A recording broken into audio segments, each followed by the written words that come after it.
सुटले एकदाची असे म्हणून बकरी सुटकेचा श्वास सोडणार तोच खुद्द वनराज स्वतःची प्रचंड आयाय झुलवत तिच्या पुढ्यात येऊन हजर. बकरी मनात चरकली.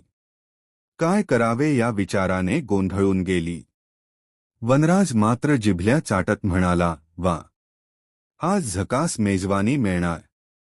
मी तुला खाणार. बकरी कशीबशी म्हणाली, महाराज आपण खुशाल खा पण मग. एक डरकाळी फोडून वनराज म्हणाले, पण मग काय. ती बोलली, आता सांगू तरी कसं. हे पहा तळ्यावर शिकारी पाणी प्यायला गेले. शिकारी हा शब्द कानावर पडताच वनराज गडबडले. कोण शिकारी?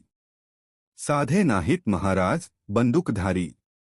काय म्हणतेस? वनराजांचा आवाज खाली आला. ती चढ्या आवाजात बोलली, होय महाराज. तुमची शिकार करता या